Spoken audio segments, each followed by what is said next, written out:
with Maggie Moran at Adams Pack Station, and we're just going to take a little cruise around and see the donkeys and whatever's here, and then we'll just discuss all things Adams Pack Station. Yeah. Okay, let's go.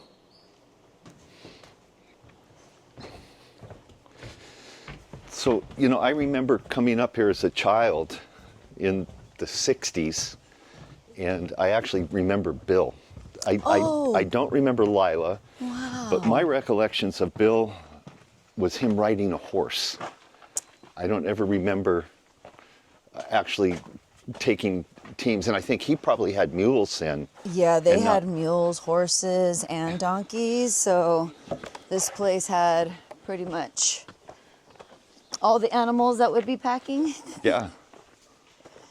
So right now we're walking through the back, heading up towards the upper corral, where we keep the donkeys, and this is where they'd prefer to spend their time, because when they are in the barn, they do a lot of kicking and braying and would prefer to just be outside. So this is where they are 99% of the time. And it's interesting you said donkeys and not mules. Right. So, my understanding, donkeys are smaller. Yes, correct? Much smaller. So donkeys, as you can see one right up there, that's Willow. She's actually our newest donkey of the whole bunch. But yes, so donkeys are a much smaller animal. They're their own species, so they are just a donkey. A mule is a breed of a horse and a donkey. Right. So the mule becomes a lot bigger because of the horse's genetics involved. And of course, the horse, there are many sizes of everything. So there are smaller horses and much larger horses. So depending on, I don't know which horses they actually breed for a mule. Right.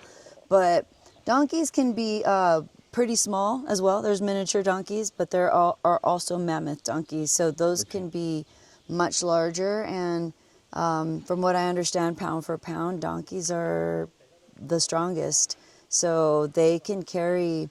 Mammoth donkeys, full-bred mammoth donkeys can carry the same amount of weight just about as a mule and some horses. So they're a really great animal to have. And the same stubborn as a mule, are donkeys as stubborn as mules? You know, I haven't dealt with mules, so I can't make that comparison, but I've heard mules can be really, really stubborn as a mule. I guess that's the whole saying, right? Right, right. Donkeys are pretty darn stubborn. So a mule can get that from probably the donkey. A horse, I think, might, depending on what horse it is and who's operating the horse, sure, can be a lot more cooperative. However, these guys are pack mules. They know their job, and they are really good at it. They stay in line, and I say that because they do, but there's also, the unpredictable thing that could happen on a trail. Right.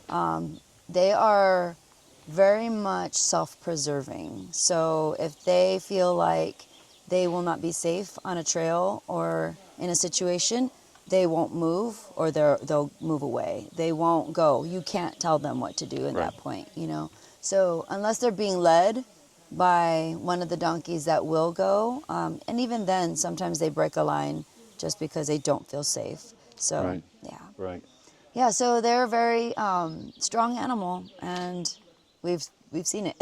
Well, and you say they're self-preserving, which reminds me, during the Eaton fire, you couldn't evacuate. Right. So if I remember correctly, you just let them go and knew that they would fend for themselves? Yeah, I hoped that they would. They are not wild donkeys, so this is their home. It was one of those situations that we hadn't been in, but we knew we could be in at some point. And so the protocol for us, because we were not able to get a trailer up that road, we barely could get down that road because of all the trees that had fallen. So the decision was to open the stalls. Right. And to let them out, or give them the ability to let them out. So we tried to scurry them out of the stalls, and as much as they love escaping, they were really hard to get out of the stalls. Right. So I think they knew something was going on. The fire wasn't in this area yet. So we opened up the stall, and the everything that led to the parking lot so they can run if they needed to, Right. if the fire got here, Right. which it got 2 miles up our 3-mile road and never made it. But what I did see later on was, evidence of them being in the whole picnic area. Oh, okay. The only evidence you can really find with a donkey besides a hoof mark. Sure. Yeah, so that was really nice to know that they knew, to go around and at the very least graze and eat, find food, Right. and all of that. But when we got home, 2 days later, when we were able to actually get up here and, I brought friends so we can corral all the donkeys. We didn't know if they'd be in the mountain, on the trail, somewhere here, up or down. We got here, every single one was in the parking lot. Right. And just waiting for us to come So your home. plan was successful. It was, in that the fire never got here, so they never had to make that choice. Right. So I did have a conversation with somebody who has horses and mentioned, their safe space is the barn. So it could very well be that they could have maybe entered into the barn when the fire came up because it Okay. feels safe. So knowing that and knowing that none of this actually was a situation for them to have to, Right. be able to escape a fire, for the next time we'll know, close that barn door, try to get them out Right. if we had to do that. And this is the second fire you had to evacuate them. This is actually the third. Third. Yeah, because we evacuated for the Ranch 2 fire Okay. well before the Bobcat fire. And that was because we didn't know if it was coming. And we were, in our minds, we're like, it's just precaution. And we evacuated very quickly. Where did we go for that one? I can't remember. But the Bobcat took them to Eaton. Yeah, for the Eaton Bobcat stables. fire, we took them to the Eaton stables, and they Right. stayed there for 2 months. And you were able to trailer them there. Yes, we Right. got the folks at Eaton stables. They were able to find folks to help us. So we've got 2 different trailers to take all the donkeys. Okay. That's when we realized that they were not easy to put into a trailer. So Okay. Stubborn as a mule. that's Yeah, right. yeah. So and that was in 2020. We had just bought the place. Right. In December 2019. So we didn't have really a lot of knowledge. Like, honestly, I came in here and I had no idea how to handle donkeys. And so I've just been learning as I go. And you've done a pretty spectacular job. Yeah. They're pretty good on their own too. So we're really excited that we've been able to maintain, the pack station and do what we need to do to run it. And the donkeys, they're getting older. We got them already on the older side, pretty much. So we've been here over 6 years now, owning it over 6 years. So And how many do you have now? we have 8. And did you have 9 at one time? We have 6. 6 now. Yes. So it's been an array of change. So when we went through the Bobcat fire and came back, one of our donkeys, and it was very stressful for them. And that level of stress really aged all of them. You could tell when they came back. Right.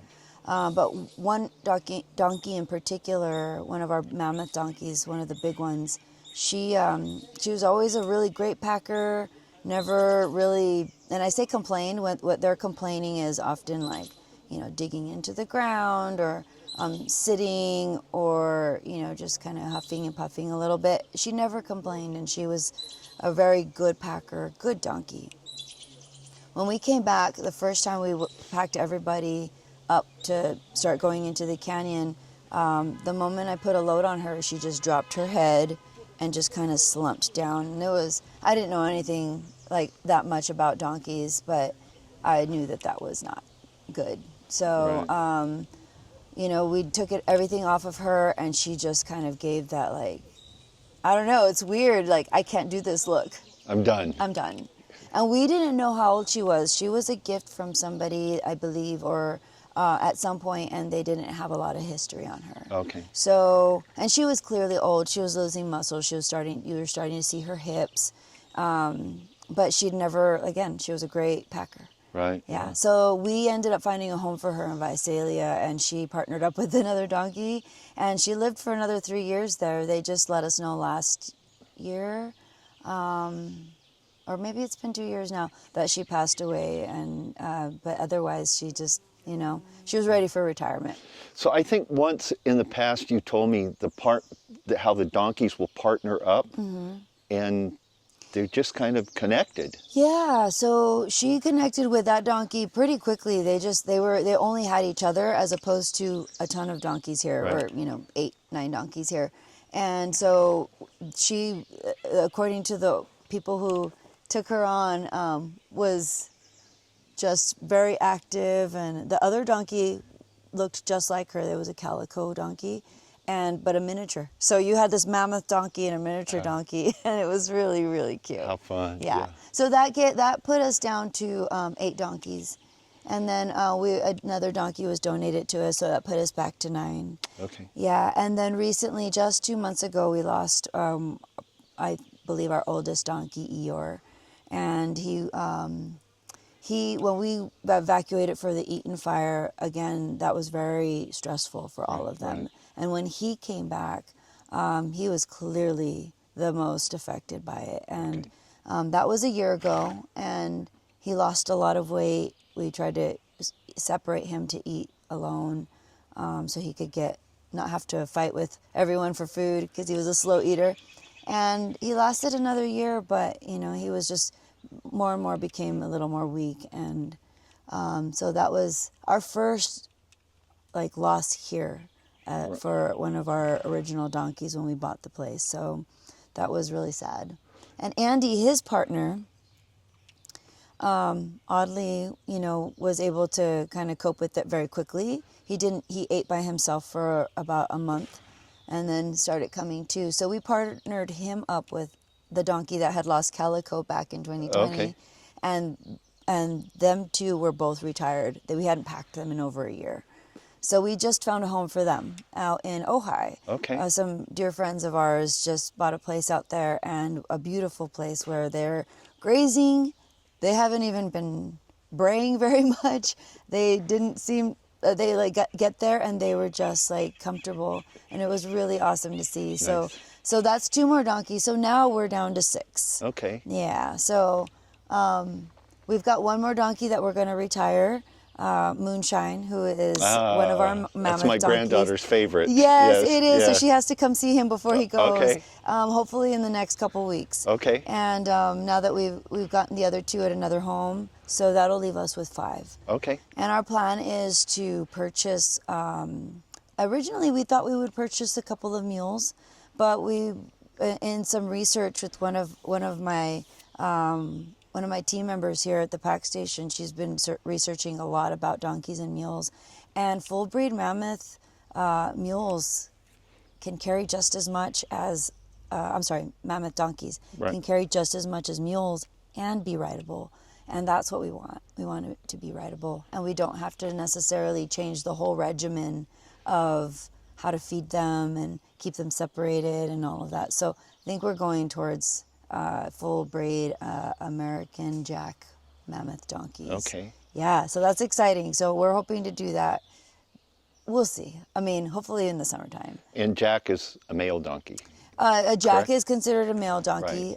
Jenny is considered a female donkey. I don't know that name in particular is associated with the gender or not, but a Jack donkey is Considered as a male. male donkey. Yeah. So yeah, we're excited about that. We're excited to have big donkeys because we can only carry so much with the smaller Right. ones, So you had mentioned a rideable donkey. Yeah. Is that something to come? Yes. So what we're doing is we've in the Bobcat fire we lost 17 cabins, and a handful of cabins were given permission to rebuild. Whether that happens or not, we're not sure, but we are left with 64 cabins. And we bought the place and there were 91 cabins. So for us, we want to try to be able to maintain the pack station regardless of how much business we get from packing. Right. Even if we have 10 cabins left, we want to be able to service the community and not think about the fact that 10 cabins could never support this place. Even now, the packing doesn't support the place. So the restaurant is a great part. The parking lot that we charge for is a great part that allows us to be able to maintain financially. So we have to think of other ways to do that. Sure. As you know, the years go on, we're going to have less cabins, and that's our reality. So we want to do donkey rides or mule rides, but probably donkey rides. Right. And people ask every weekend, can I ride a donkey? Can I get on a donkey? And we always say no. Right. Because we don't even do it. We're not going to put you on it. And we're going to be able to provide that service or that fun service to people to come and reserve, a time to ride up. And it would be led. We wouldn't just give them a donkey. Right. So, we've got some ideas that we're working on of the locations where we would do this. And we have a long way to go before that happens, but that's to come, because I think that it would be another great revenue for us and a good experience for our community to have something like this here, and we want to be able to, again, support this place that has been here this year 90 years. 90 years. 90 years. Right. So, yeah. So, why don't we go back down to there, and you can show us kind of what you're doing in addition to the donkeys? Okay. Good. Yeah. We'll go. Let's do it. Okay, so we're kind of back down at the restaurant, the cafeteria area, and you had mentioned, you guys are keeping this open, and this is probably, at least from what I've seen, is really what's drawing the crowds. Yes. Yeah. We are very fortunate that when we bought the pack station, the previous owner, Deb Burgess, she had established a beer license and food, and people knew to come and eat here after a hike and have a beer. And she also established the music, and she did it on the weekend.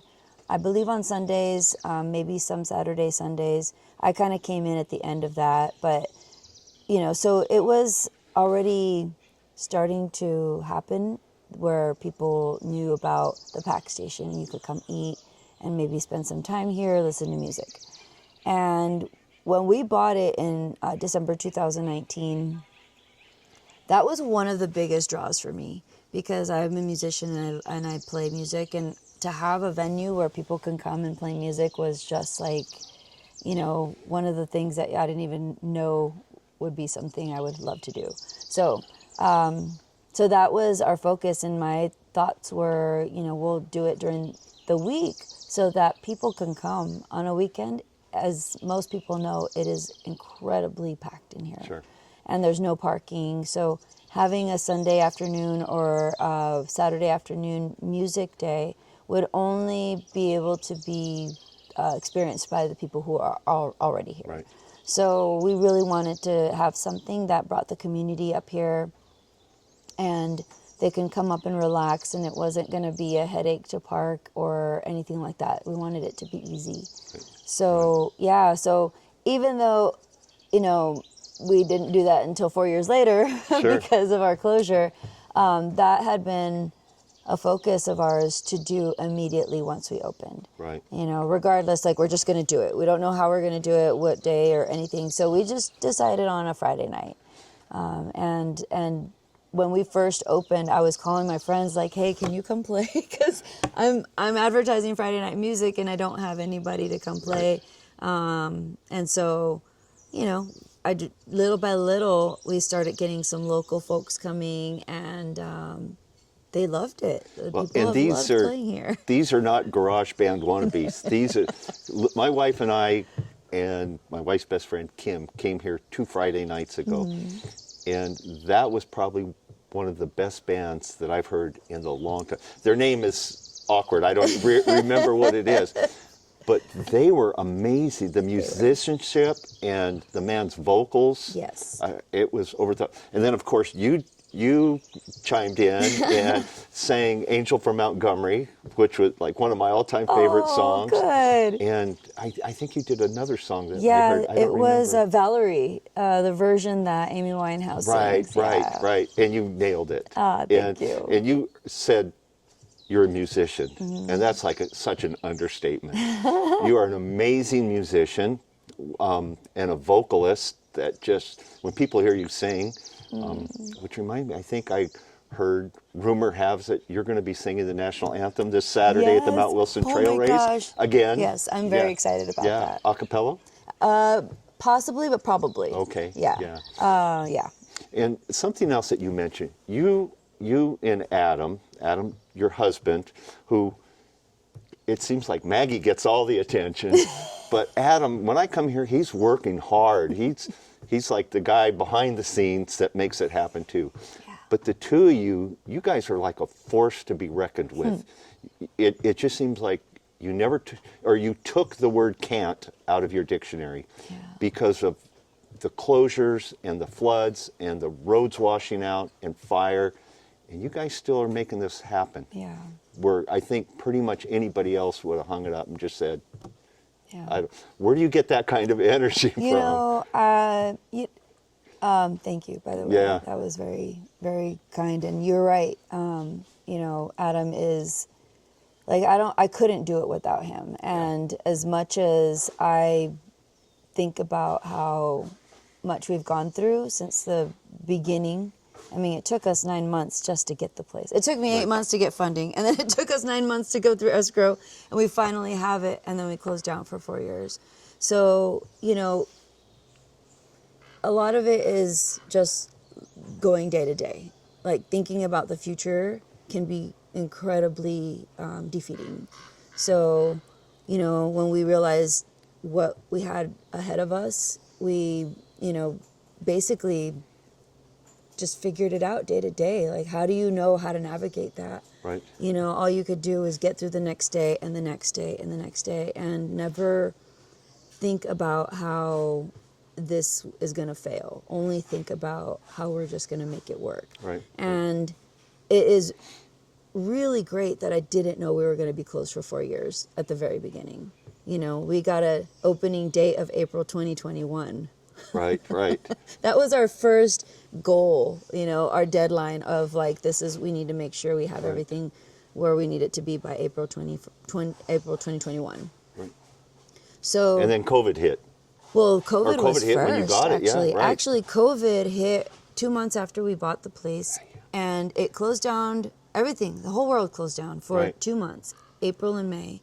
And then it was decided by the powers that be that the forest would reopen to the public and people could be in the outdoors. And that happened in June of 2020. And we were thriving, believe it or not.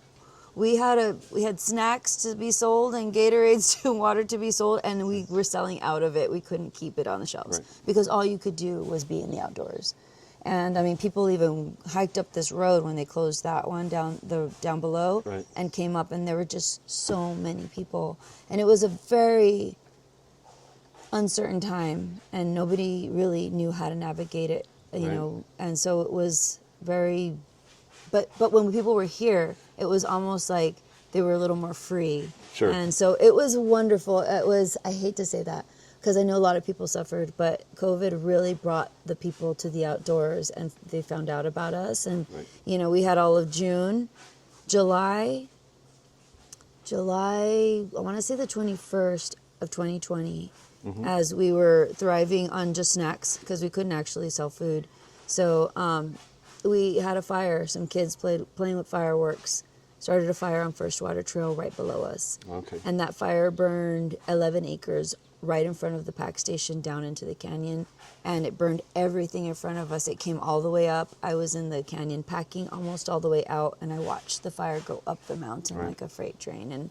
And so we were closed down again for probably only 2 weeks for that, but it went back to, once we opened, to, you know, there being like more sales than we had when we had food and parking. It was incredible. And when September came and the Bobcat fire started, we had to evacuate that day. Again, not thinking we were going to actually have the fire come through here. It started at Cogswell Dam, and it took a week to get here. So the closer and closer it got to Monrovia, the more we realized, oh yeah, we're in danger. Right. And And in communication with firefighters at that time from the Forest Service, they were keeping us updated about like the risk that we were seeking, and every day hoping it would get either under control or put out. We realized at some point, once it hit a part in Monrovia right below Clamshell, we knew that was it. It was going to come through here. So, we didn't have anything. Sure. We thought we were coming back. So, going through all of that and realizing we just may lose everything, and our home and our business, and all our possessions, it was very strange. Right. But that's what really COVID, going back to the question about COVID, that's what really helped us for the time being until we closed down. It helped us really be able to create some income the way we wouldn't have been able to. And then the fire just shut it down. So. And the mortgage company still wants their monthly payment. That's right. A brand new SBA loan, and we were able to, reach our payment every month before then. And so we were, again, that fire happened. We didn't know if we survived for the first, I want to say, week and a half. And once we, actually less than that, it was longer for the cabin owners. But once we realized that this whole place did not get touched because of that first fire in July, it was the fire break. Otherwise, that fire would have been the Bobcat fire that came straight up here. And we would have burned, no question about it. But that fire break that was created by, a few knuckleheads that I cursed for months after, and that was the biggest moment for me to realize, like, you know what? You got to take these bad things that happen and realize something good's going to come out of that. You have to be open to being able to see it, though. Right. Otherwise, you'll never see it. I'm also reminded, and I don't remember what year, but it seems like the community actually got involved to do some fundraisers. Yeah. I'm thinking it was Mike Comer. Oh. If it's somebody else, I apologize. Nope. But No, I think Mike he's the spearhead of our survival, to be honest. And I'm sure people are not shocked about that. Exactly. Yeah. Yeah. So and he will claim no, but here's what it is you have two people who have ventured into something they've never ventured into before, overwhelmed and trying to navigate something that almost feels impossible, but we're not giving up. And we had money to be able to make the place better from our lender, and all that money was getting spent on just trying to pay our lender. That money was not available for very long, and Mike came in and was like, hey, can I use your space to have an event? And then we could kind of see how we can start events for you. So he came in and used the space, did this amazing, beautiful event, and that was it. We were just like, okay, this is how we're going to figure out how to get some revenue outside of just people donating money, which can't ever, say how grateful we are for that. Right. And that's the spirit. Yeah. That's the soul of Sierra Madre. Yeah. Yeah. And it came from everywhere. And Sierra Madre, really, we're in the Angeles National Forest, but we are Sierra Madre. Right. We're also Arcadia. And I feel like we, and I don't mean Adam and I mean this place. Right. The spirit of the Big Santa Anita Canyon, Chantry Flats, the waterfall and all the trails, and even the pack station have been a part of people's lives before I was born. Right. And so I think that all comes, and people find that, no, we need to save this place. We need to do something. Right. And we get to be the people in this space at this time, of our lives and everyone's lives to be the ones they come and help. Right. And so Mike Comer started this fire, that turned into this large flame. And maybe those aren't the right words, Right, yeah. but you know, in a positive sense, if we could just spin it into a positive sense. And we started having events up here, and we had to sell tickets because we couldn't let that road be drivable for a while because of the road work, Right. because of just some of the regulations that the Forest Service had. So we had events, and we shuttled. At some point, we got to let people drive up, and we were sold out of all of these events. We were sold out of all of the merchandise we would have. Even when we went into Sierra Madre during the Mount Wilson Trail Race, they gave us a booth, and we got to sell stuff there and talk about what we were going through. Right. So people donated through our GoFundMe, Venmo, bought merchandise, supported our events, and all of that was just a combination of how we were able to keep up with, and not even keep up, but at the very least be able to keep our lenders satisfied with, you know, something. Right. That, you know, they weren't coming in and sweeping everything out. Right. So yeah, thank you, Mike Comer. I'm gonna tell you right now, he knows how much gratitude I have towards everything he's done for us. That's not the only thing, but that really kind of spearheaded this journey into figuring out how to get ourselves some more income to survive. Right. You know, so yeah. So your music now is, I noticed that you have quite a few musicians scheduled on Friday nights, but not only that, you have the food and drinks, and I can tell you, I'm a hamburger connoisseur. I've eaten hamburgers all over the world, and your guys' hamburgers are delicious. Thank you. They are really good. Yes, Yeah. my team, my family, these people who work for the pack station are invested. They, you know, and we feel it in everything that we do together, but they, you know, they do their best in there, and we're still in a space where, you know, we're working on creating more space for us to be able to work with the amount of people that have been showing up. Sure.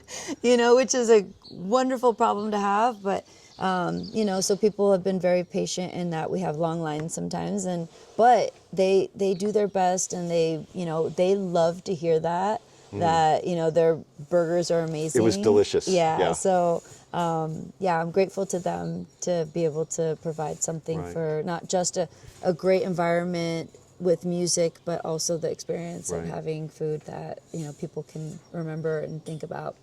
Well, and what's nice too, when the lines are long, that means all of us that are sitting out there, we have to talk. Yeah. We have to get to know one another and enjoy the music instead of just eating and leaving. Right. So it was actually kind of a blessing that. Yeah, I've noticed that when people are here, they do start talking to other people that they don't know as well. Yeah.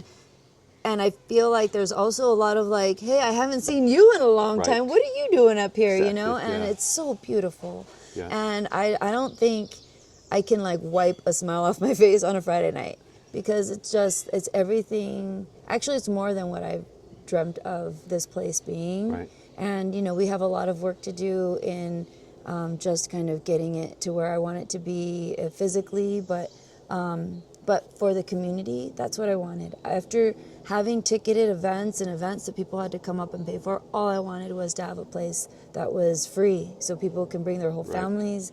They don't have to think about, you know, anything. They can come eat, you know, have something to drink, or just sit, come up after a hike, you know, after a bike ride up that road, or a ride on the trails. They can just come in, and there's, you know, dirt seating, there's bar seating, there's deck seating, and you can, you know, just be. And parking if you're lucky. Yeah, you know, parking, actually, because there's not a lot of hikers on a Friday night, parking has been pretty decent, but man, when you've got people starting to find out you're here, and sometimes the parking does get a little tricky. Sure. But again, kind of a good problem to have sometimes. Absolutely, yeah. You know, yeah, we are so grateful that people come up and they're bringing their friends, and excited to show this place to their friends. And yeah, I I don't know how I got so fortunate, but whatever it is, I'm just going to ride this wave,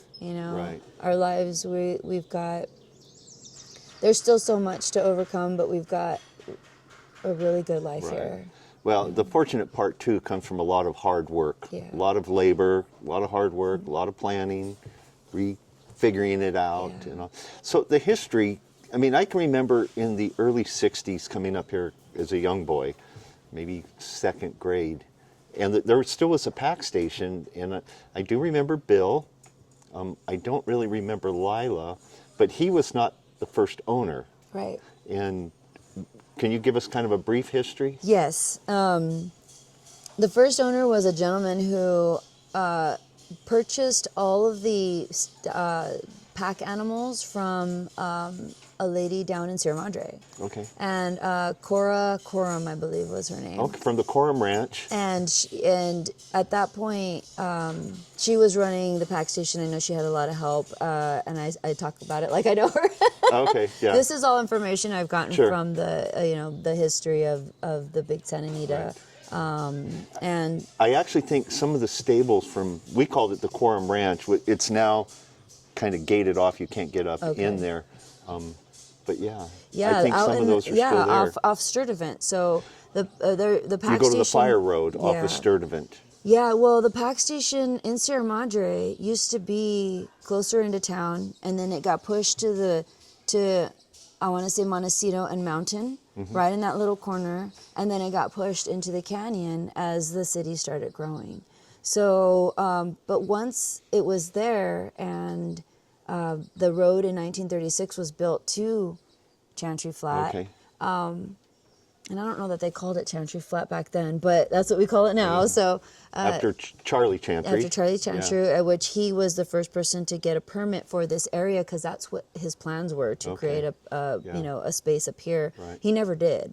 He never actually did. Well, he had where I built my house was where he kept his animals. Okay. And across the street was his office.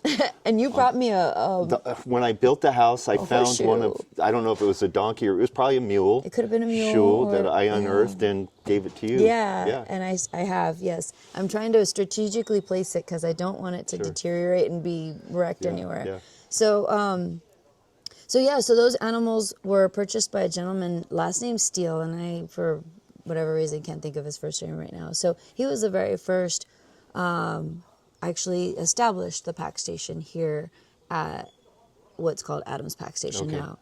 So he also, I believe, had cabins down in the canyon, and in the 1938 flood, lost a bunch of the cabins down there. Because I think at one point there were like 200 cabins down there. Yeah, there were over a 200 lot. cabins Okay. down there. There were resorts down there. We Okay. currently still have, thank goodness, Sturtevant Camp, which is the first thing that actually came up in the Big Santa Anita. But when he lost the resort, and I believe he had all of the cabins down at what we call Roberts Camp, right at the base of the trail here, he decided to just forget it. I'm done, and sold the pack station to Bill Adams' brother, Frank Adams. Right. So really, the Adams have had this place for more than even Bill and Lila had it, but his brother owned it, and some of the things that were to happen next were and then Bill was a part of that, and I believe Bill purchased that from his brother. $500. Or I think $500. Right. That would have been nice. But he owned it twice. He owned it twice Right, because right. he bought it and was running it, and then I believe started working in a place that, or I'm not sure what I don't remember the history of like exactly what happened. I do need to go back and read Yeah. that. Glenn Owens has written a wonderful book of a lot of that history, Okay. and that's where I've pretty much gotten a lot of the information that I have. But then when Bill Adams had it, he ended up selling it to another gentleman, which, again, name escapes me. And he had it for a very short period of time, and Bill Adams bought it back from him for, I think, double the price. $1,500. Or triple the price. So if I remember right, and I could be wrong, he bought it, and then at some point he sold it and got involved in the war effort. Yeah, so... And he had an industrial accident. And I think it was during that time, and then he bought it back. Right. So during the first time that he sold it, when he got injured while working for an industrial company, Right. I think he actually smashed his hand. And packing is, you kind of need to have everything working, and it's really hard. So I can see why that could be a very discouraging thing to happen. But when he sold it, I think that was probably, the reason why, because it was a very difficult thing to be able to maintain a pack station Right. and do that. And back then, this place had way more cabins than it has now. Sure. And I can't even imagine being able to service, not even being able to, but alone or not with a lot of support, servicing so many cabins and having to, also overcome some physical injuries like that. So he sold it, and then for whatever reason decided he wanted it back, and did what he had to do to get it back. And I think the community was fortunate for that, because he and Lila, the way they ran it, I've never met them, but because I'm here, I get to hear about all the people who remember them. Sure. And they talk about Lila, and they talk about how sweet and kind she was. They talked about how Billy was a little more quiet, and I'm like, it's kind of Adam. You guys, yeah. I'm not comparing myself to them, but in that sense of like personality, Right. And Adam's not as quiet as he seems all the time, because once you kind of sit down and talk with him, he loves to have a good conversation, and so. But I loved hearing about her, and the more I would hear about Lila, I really hope that we can bring that kind of spirit back to the pack station, and have a place where, the young people of our area can come up and say, I remember these folks when I was Sure. young, and this is what I remember about them. Right. And I would love for that to be a positive memory. Well, you will be my grandchildren's Lila. Yeah. That. Oh, why'd you say that? Well, yeah. Yeah. Yeah, I mean, I say, why'd you say that? Because it makes me feel, very emotional about that. And it's what I hope for, Right. and I love your grandchildren. Yeah, And a lot of people's kids and grandchildren who Yeah. come up here and want to just come see the donkeys. And but that's the space. And that's You're what right. it should be. Right, yeah. And I'm grateful to have this space be everybody's space. And I said it to some people before, but we own the place, but it's not ours. You're kind of stewards of it, because caretakers. We hope it's here once we're all long gone. Right. And right. somebody else is here. And, we don't have footage like this from Bill and Lila. And, we have just the little bits and pieces that we have from everybody who still remembers them. And so... Well, and you are, maintaining, this is the only surviving pack station in Southern Cal. Yeah. I don't know how far up north till you hit the next one. Yeah, I don't know either. I do know that they, in the Mammoth area and the Sierras in part of California still, they have many pack stations. And I think even now, a lot of those pack stations struggle. So I think about how long it'll be before, it dwindles down to where Right. somebody in Northern California is like, we're one of the last ones. Sure. But for Southern California, unless somebody can correct me, we are the last pack station Right. of Southern California. And there used to be so many within even just the San Gabriels, because this mountain has been a people mountain, active with growth. Mount Wilson Observatory, Sure. which, has a big space in my heart, because we spent a lot of time there when I worked there. And, all of the packing that had to be done back then just to bring that place up. Sure. But there were other pack stations within the Angeles National Forest back in the day, and this is it. And we're servicing 64 cabins and Sturtevant Camp. And, you know, whatever we have, however much longer before nature takes herself back that we have with this space, we want it to thrive. Right. You know, and be open for everybody to see it. Well, another thing that I really admire that you guys have done, you kept the name. Yeah. And maybe it's just I'm just an old guy, but I love that. You know, you think of that. Adams Pack Station kept the name. Mary's Market kept the name. Yeah. Arnold's Hardware kept the name. Happy's Liquor kept the name. And it's just kind of part of the fabric of Sierra Madre. Yeah. You know, we have, you know, it's my parents would know Adams Pack Station, or they would know Arnold's, and my grandchildren know it. Yeah. So it's like I say, it's something that I admire that you guys have kept it.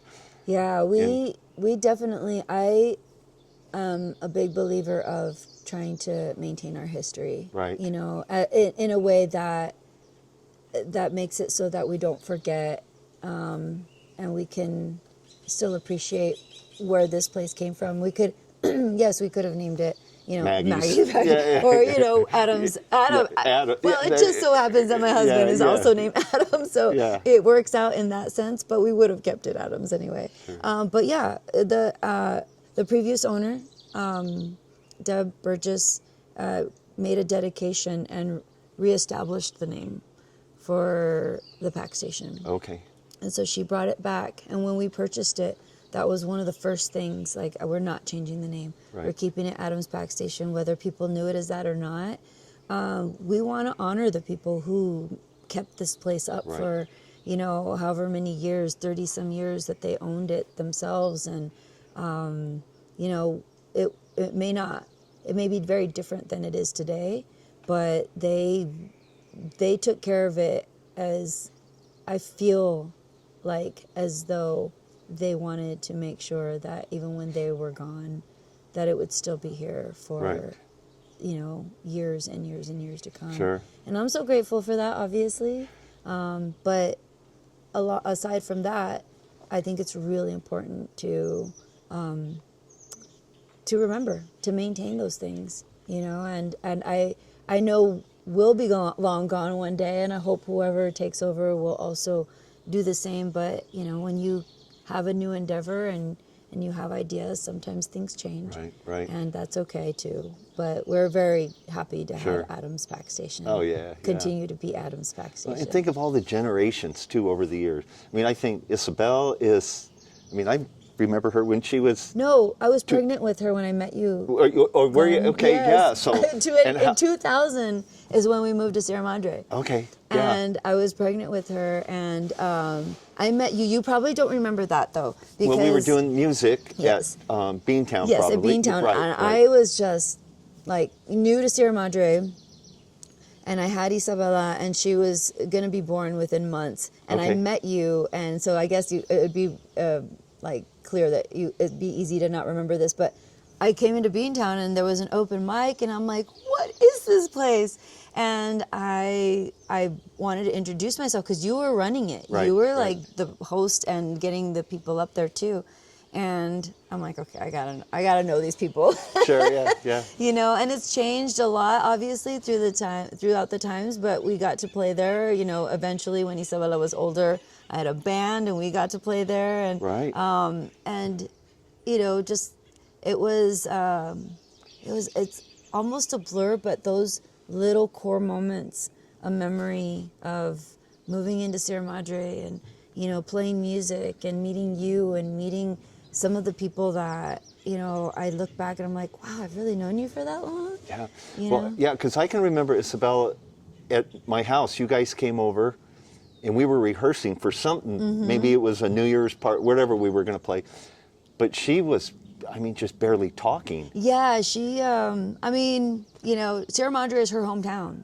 Right. I grew up in Sacramento, but I've been in Sierra Madre and this area for more years than I ever was in Sacramento. Right. So this to me is home too, you know. I go home and my whole family's in Sacramento. But I come here and my family that I've created here is here, you know. Yeah. And Isabella's too. Well, and I mentioned her because she's been up here helping you too. Yeah, so she is. I mean, she's a grown woman now. She's 25. Yeah.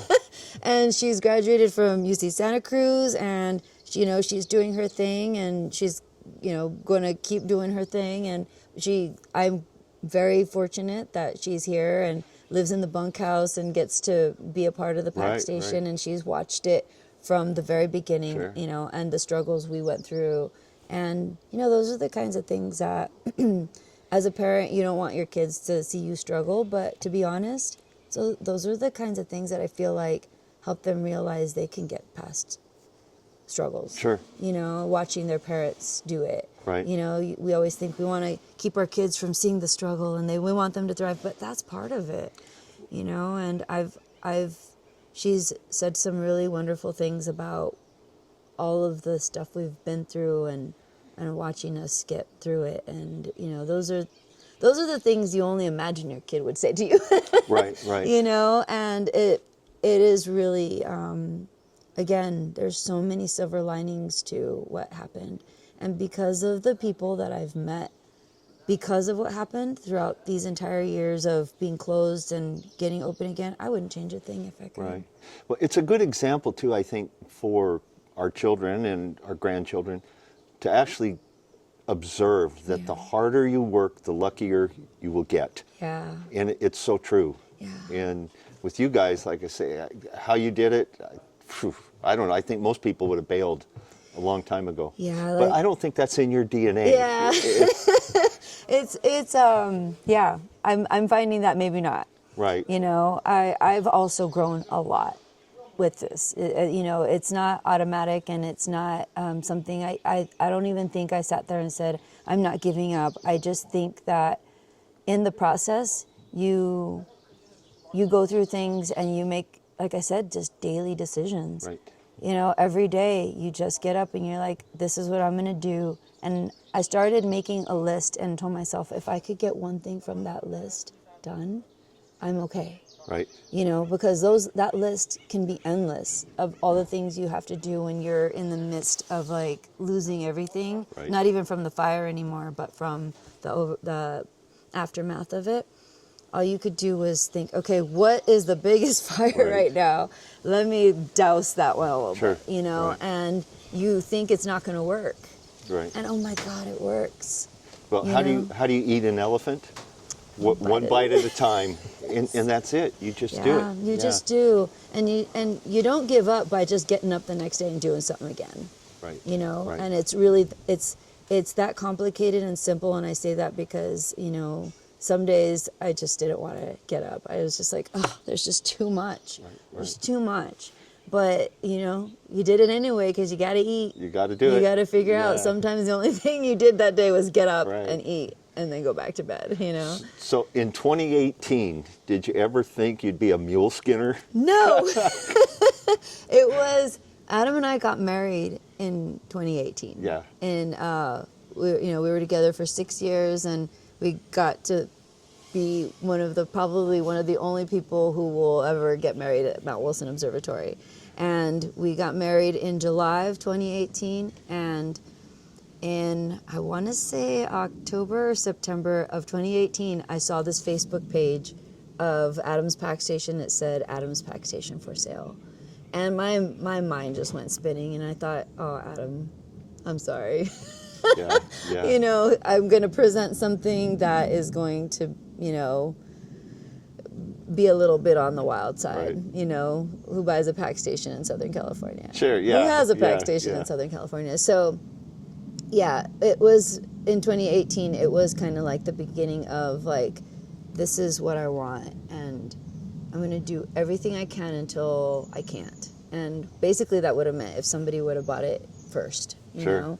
So I just, again, just keep doing stuff every day. Right. I can't look at the finish line with a lot of things. I just have to go with what I'm working towards. And that's like the best way for me. Everybody does things differently, Deadlines are good, don't get me wrong, because they get you doing stuff. But when it comes to big things that you don't, you don't know what the outcome is going to be, it doesn't matter. You just keep going towards it until, until it can't happen, And then even then, Like, you know, It happens. some yeah. people that just keep doing it even when when it's supposedly impossible will still do it. Well, you took the word can't out of your dictionary. right. That's obvious.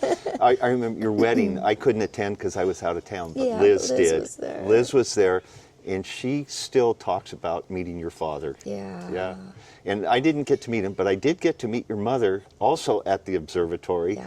And I remember I said to the side, I said, you got to be so proud of Maggie, right? And she just glowed. Yeah. Your mom is so proud of you. Yeah, my parents, I'm very, again, very fortunate to have parents who, what I feel like were probably some of the most caring parents you could have. You know, they like just, they're there for their kids in every single way. And they, you know, I mean, there isn't one person that I think can't think about like the things that, oh my God, my parents did this and did that. But outside of all of that, none of that matters. When your parents, you know, basically care for you in the way that my parents cared for us, those are the things. And you don't realize that until you're older. Right. You know, and I'm grateful that my parents are still around and that I could be so appreciative to them and have the opportunity to you know, do that, because they're wonderful.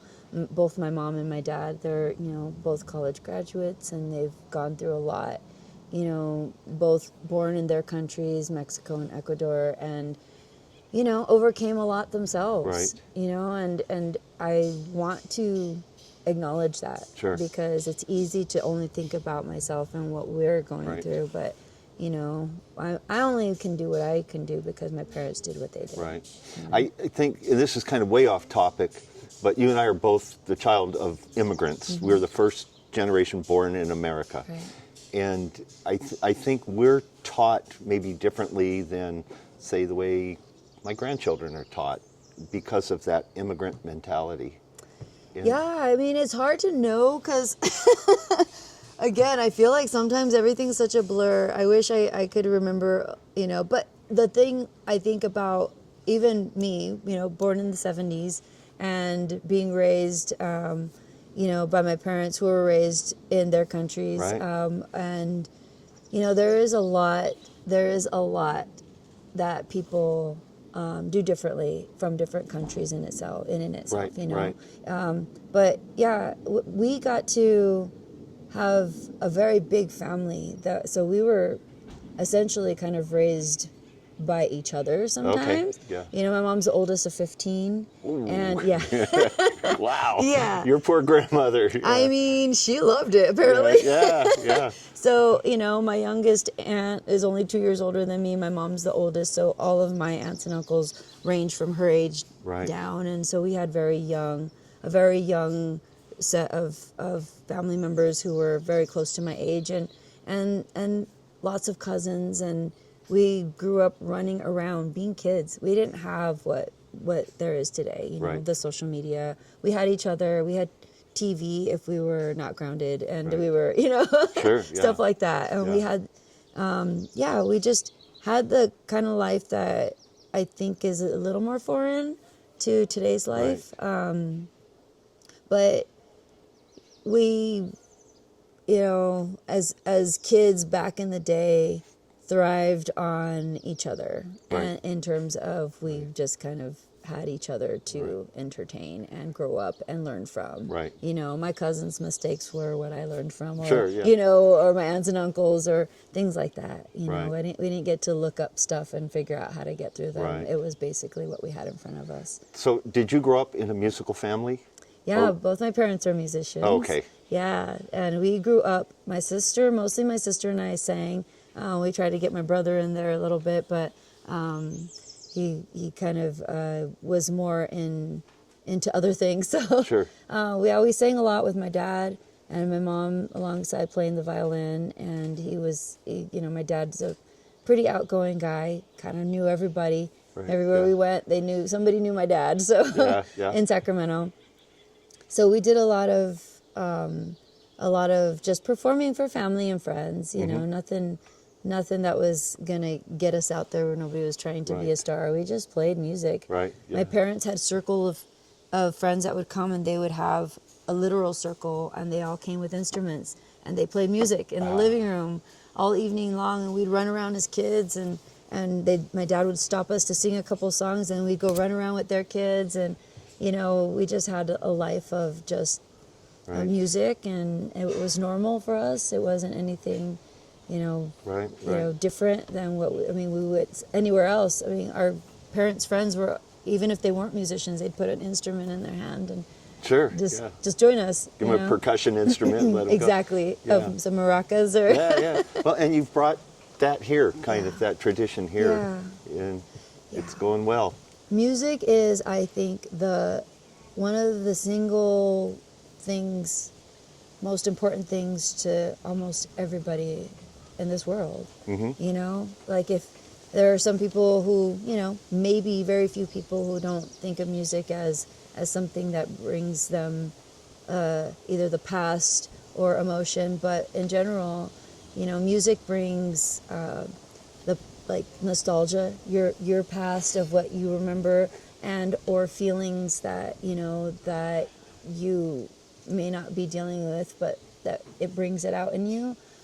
Music brings happiness, sadness, healing, all of the above, and to have that is really something I will want here always. Right. We've had people come in and talk about the bands that are playing and talk about, I haven't heard that song in I don't know how long, or these folks have original music and it's beautiful, and they're singing about whatever they're singing about that they created, and this space lends to music. It lends does. to It does. healing. I mean, with nature, even like right now, I feel like there's music in the wind that's happening. And it's really, music just has to be a part of this place. And you know what I found too is music creates community. And the thing what comes to mind, do you remember Jabril Ndoye? He was the West African artist that lived in Sierra Madre for quite a while. No, I don't. So I met Jabril at Beantown. He had married a woman, Mary Martin, from Sierra Madre. And Jabril was a national artist from Senegal, West Africa. He and I became friends. He took me to where he lived in Senegal, small town Barney. And he goes, you have to bring your guitar, because people in that area, there were other musicians that played guitar. And at nights, we didn't speak the same language. I don't speak Wolof. It just, I didn't. But we could play music, because an A note in Sierra Madre is an A note in West Africa. Right. And we knew a lot of the same songs, or we would just kind of jam over each other's songs. But you create this connection where without it, what we were doing, we were speaking music as a language. And it was just amazing. Yes. Fortunate to have that in my life growing up and being able to have it here. And we've shared music together. Sure. And you play beautifully, Glenn. Thank you. And we're going to have to do that at some point. We will. We will. Yeah. And here at the Pack Station, I'm in. we've done it at the clamshell, or at the what is that called? Clamshell? In the Memorial Park. Yeah, in Kirsting Court. In Kirsting's Court. New Year's, Beantown. Right. Yes. Yeah. So we're going to have to do it here at the Pack Station, and we will. And yes, very soon, actually. Okay. We'll do that. We're just going to make it happen. I'm in. Yes. Good. Awesome. Good. Yeah. Music brings community. And that's exactly what we have here every Friday night. Right. And people are coming. And gosh, it's so, it's so great. I couldn't have imagined it up better than what is actually happening. So anything else we need to know about Adams Pack Station? Well, besides every Friday, so we have music every Friday night. Until the end of October. We're going to end with our Dia de los Muertos event, where we'll have a mariachi and we'll have festivities for that. Which I came two seasons ago, Okay. 2 seasons ago, and it was spectacular. Yeah, we're elaborating it every year, so keep coming. Okay. Yeah. And we'll end our season of music then, but we're open all year long. I know a lot of people thought we were closed in the wintertime, when we might have said, we're done with music, but we are open all year long. We had a Christmas event where we had Santa come visit us, and a lot of the community brought their kids. We had gingerbread decorating, and an art school came and brought their kids, and they sang Christmas music. It was wonderful. So yeah, just keep coming out throughout the year. But our music nights are Friday night. But this year, so this place was established in 1936. So this year makes 90 years that the Pack Station has pretty been special. here. Yeah. So we're going to have a celebration in August, ending on August 21st. So that whole week, from Monday through Friday, we're going to have something different. Okay. Stay tuned because it's not fully scheduled yet. Okay. But we're going to have stuff like we're going to have demonstration packing.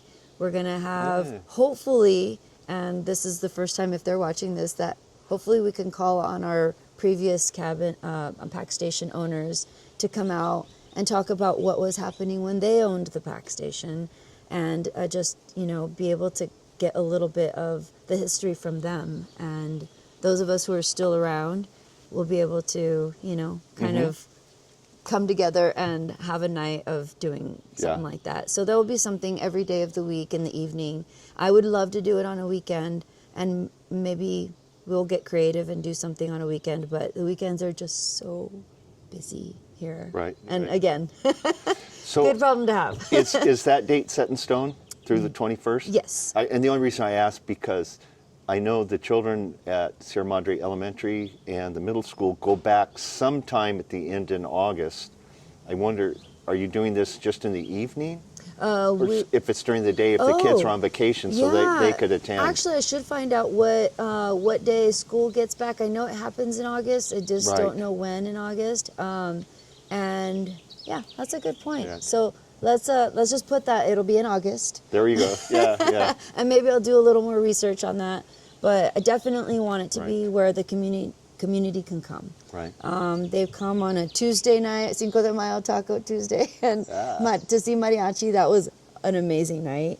And they've come on a Thursday night when we've had music in the past. And if we could maybe do something shuttle-wise on a Saturday, maybe we could do something on a weekend. But navigating weekends is a little difficult. So, but yeah, 90 years of this place being here, awesome. We're going to try to do some good stuff. And people can find you on adamspackstation.com? adamspackstation.com. I have not always updated my website, but is currently updated. And we also have our Instagram, which is under Adams Pack Station, and our Facebook page, which is under Adams Pack Station. And our events get posted on our social media basically the week of before the Friday, but on our website it's in advance if you want to see who's coming up. Yeah. And on that, with your permission, I'll put a link on there on the video, and I believe there are also links if people want to donate. There are, yes. Yeah. There are links to donate. We are so grateful for everyone who's donated to the Pack Station. Got us through the worst time. Sure. And, we are doing everything we can to keep ourselves in a space where the Pack Station pays for the Pack Station, and we can make it so that one day, I plan to grow old here, but one day when somebody else takes it over, it's in a position where it can stay maintained financially. Right. So, but in the meantime, there's, we're anticipating road work happening because the Eaton fire did burn a section of the road that was damaged underneath the road, a drainage area. And this June, they are going to do the road work. Will that shut down the road again? So they're saying that it's just going to be delays on coming up, but that in itself will impact us. That means people probably will turn around. So those kind of impacts for us are things that we try to think about in advance now. They did let us know it's going to happen in June. So we're going to try to do things we just got our bandana maps, which is a really, really fun thing to have. But we have the map that goes all the way to Mount Wilson, and it includes part of Mount trail, and it goes all the way to Newcomb's Pass. So it's an elaborate map on your bandana. So come up and get those. The way that we would hope to really maintain is if people just come support us, come buy our merch, and come eat food here, and come delicious hamburgers. delicious hamburgers, and be patrons of the Pack Station. We want to be able to have the community here as much as we can. Right. That's our goal. Something I forgot to tell you in the past. So 2 seasons ago, there was a news crew that came up here, and you sang the Yarona song. Yeah. That introduced me to Angela Aguilar. Oh, my God. Her Oh. version of that song is like my all-time favorite. It's amazing. It's beautiful. Yeah. She is very talented, and she has made that song a much more popular song again. Day of the Dead has become a lot more, also a lot more known because of Coco, the movie Coco, and a lot more people are aware of the tradition of that. Right. In our family, I have an aunt actually here in LA, who's no longer with us, but who created this tradition for the family to come together every year to celebrate all of our past loved ones. Right. When you have a very big family, you tend to lose a lot of people. Sure. And whether it's extended family or friends, to celebrate them and to celebrate with those who are still with us is one of the most beautiful things I've ever experienced. Yeah. So to do that with our community, we had an altar right behind you that people came and placed photos from our community of their family members or friends that have passed. Sure. And we all got to celebrate together. Right. And there are many songs that touch on, death and people kind of coming from that, that other realm and singing to their loved ones, or singing to them and in remembrance. And that's a very popular song for that. Her version, oh man, yeah. And she's a young woman. Oh yeah. And I think she came, her father, Pepe, was a musician. You know more about her than I do. Oh, really? Yeah. There were some rumors that, who was that, Charo? His name is Vicente Fernandez. Oh, yes. Was actually her father. So I don't know if that's true. But yeah, I don't know the mariachi world chisme. yeah, little secrets. Yes, Yeah. Little secrets. Who knows? The good thing is that they get to spread their talents, and we get to enjoy them. Exactly. Yeah. So and that's the beauty of music. Yeah. No matter what language. Indeed. Yeah. So good. Anything else? Yeah. So let's see. Oh my gosh, I don't want to forget anything. Yeah, just come up and check out our website so you know when we're open, because the Pack Station is not open all the hours that Chantry Flats is open. So people do come up and are hoping for a pass sometimes, and we just aren't open. Right. We are closed on Mondays right now. In the summertime, we will be open on every day of the week. We only do food right now Thursday through Sunday, because we just don't have a lot of people coming through. So to turn on the grill is really hard when there's not a lot of people here. Right. Friday music 6 to 8. 6 to 8 p.m. and get here early and order food. Yes, get here early. I mean, gosh, our bands have been bringing in a lot of people too, but the community who've been coming over and over. And so, if you know about the place, if you could get here, I know it's like a work day still, but if you could get here at around 6 o'clock, then, the line won't be as long. Right. And your musicians, like I say, they're not, this is not like open mic or garage band wannabes. Yeah. These are really good, well-seasoned, well-rehearsed bands. And we've been very fortunate that, people have come along and said, yes, we want to play there, or they've recommended other people, and we've had some amazing musicians here. And every now and then I get lucky and they let me sing a song with them. Yeah. And that's not every time. and if they invite me to do that, I will absolutely say Right. yes, you know, just because, I mean, it's fun. Yeah. And, you know, and I get to share that with my friends and family who are here too. Sure. Yeah. And can't be more grateful to all the people who keep coming, to all the people who work here, and my husband. He is, like I said, we couldn't do this without each other. Right. You know, just an amazing partner, and so grateful that we're doing this together. We went through a lot during this closure, and we stood the test of that time, and I'm Sure. really, like, it made us stronger. Nice. For sure. Very good. Yeah. Okay. Thank Well, you good. so much for Thank doing you this. always. Glenn. And you guys, come up here. Yeah, come up. I Come mean, this see place us. is iconic. It really is. Yeah, It's just part of our history here. Yeah, And we're we need to maintain it. Yes, we need to maintain it, and we're going to maintain it. But you guys are a part of that, so please come out and be a part of the Mag Station. Good. Yeah. Thank you so much. Okay.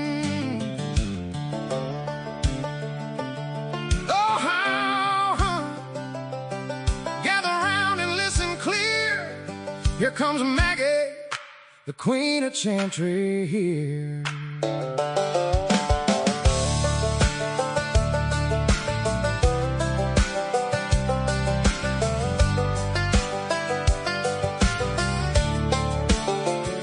Maggie the mule skinner, strong and true through floods and fire. She'll lead her crew. Adams Pack Station's proud on a sunny day. With her trusted donkeys, they're on their way.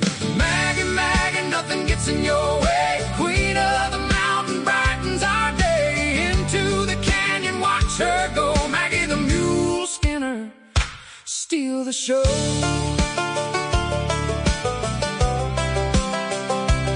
Steal the show.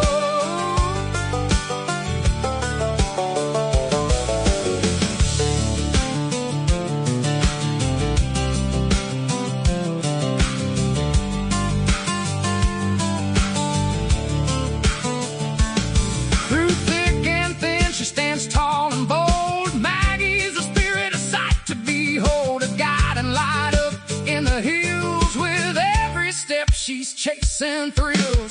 Maggie, nothing gets in your way. Queen of the mountain brightens our day. Into the canyon, watch her go. Maggie the mule skinner, steal the show.